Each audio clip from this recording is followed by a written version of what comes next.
Il n'existe pas de médicament contre la dépression, il n'existe pas de médicament contre l'anxiété, il n'existe pas de médicament contre le TDAH. Cependant, Dieu a promis de renouveler notre homme intérieur. La Bible nous révèle une chose importante. L'être humain ne se limite pas à ce que les autres peuvent voir. Il existe une partie profonde de notre être, invisible aux yeux des hommes, mais connue de Dieu, l'homme intérieur. C'est là que se trouvent nos pensées, notre cœur, notre volonté, notre conscience et notre vie spirituelle. Et c'est précisément dans cet endroit que Dieu veut agir. L'apôtre Paul nous donne une première révélation dans Romains 7, 22. « Je prends plaisir à la loi de Dieu selon l'homme intérieur ». Cela nous montre que l'homme intérieur est cette partie de nous qui peut être tournée vers Dieu, qui peut recevoir sa vérité et désirer marcher avec lui. Mais Jésus ne veut pas seulement toucher notre extérieur, il veut transformer ce qui est profond en nous.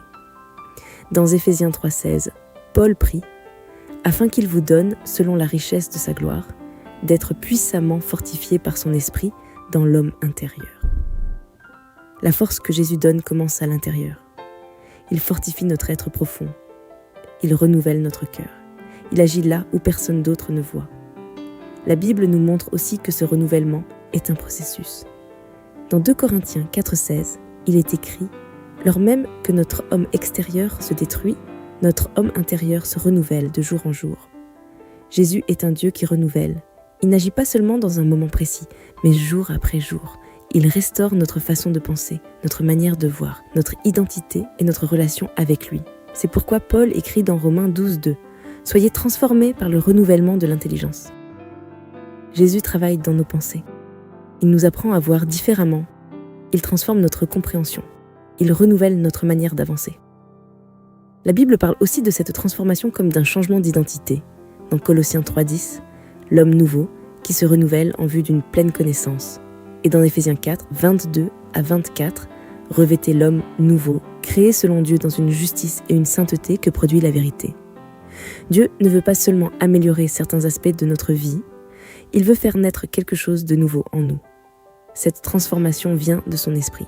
Dans 2 Corinthiens 3, 18, Paul dit « Nous sommes transformés en la même image, de gloire en gloire, par l'Esprit du Seigneur. » C'est Jésus qui façonne notre intérieur. Voilà pourquoi la Bible insiste autant sur le cœur. Dans 1 Samuel 16, 7, il est écrit « L'Éternel regarde au cœur ». Les hommes regardent ce qui est visible, mais Jésus regarde ce qui est caché. Dans Psaume 50 et 1,8, David dit « Tu veux que la vérité soit au fond du cœur ». Dieu ne cherche pas seulement une apparence extérieure, il veut la vérité dans notre profondeur. Dans 1 Pierre 3,4, la Bible parle de la parure intérieure est cachée dans le cœur. Ce qui est intérieur a une grande valeur devant Dieu. C'est aussi pour cela que Proverbe 4,23 dit « Garde ton cœur plus que toute autre chose, car de lui viennent les sources de la vie. » Notre vie extérieure est influencée par ce qui se passe à l'intérieur. Jésus veut donc prendre soin de cette partie profonde de notre être. Dans Philippiens 4, 6 à 7, il est écrit « Ne vous inquiétez de rien, et la paix de Dieu, qui surpasse toute intelligence, gardera vos cœurs et vos pensées en Jésus-Christ. » Jésus agit dans notre cœur et dans nos pensées. Il apporte sa paix, il garde notre esprit, il nous accompagne dans notre transformation. Et cette œuvre concerne toute notre personne. Dans 1 Thessaloniciens 5, 23, Paul écrit « Que le Dieu de paix vous sanctifie lui-même tout entier, et que tout votre être, l'esprit, l'âme et le corps, soient conservés. » Rappelons-nous ceci, notre valeur ne dépend pas seulement de ce que les autres voient, mais Dieu travaille dans l'invisible. Il fortifie, il renouvelle l'homme intérieur, il transforme l'homme intérieur. Et lorsque Jésus agit à l'intérieur, cette transformation finit par se manifester à l'extérieur. Car Dieu commence toujours son œuvre dans le cœur, et il reconstruit notre vie de l'intérieur vers l'extérieur. Philippiens ainsi, « Je suis persuadé que celui qui a commencé en vous, cette bonne œuvre la rendra parfaite pour le jour de Jésus-Christ. » Dieu commence une œuvre en nous, et il ne l'abandonne pas. 2 Corinthiens 4, 16, notre homme intérieur se renouvelle de jour en jour. 2 Corinthiens 3, 18, nous sommes transformés par l'Esprit du Seigneur. Dieu commence en nous, il continue de le façonner jusqu'à l'accomplissement total de son œuvre. Prions. Seigneur mon Dieu, je viens devant toi avec tout ce que je porte à l'intérieur de moi.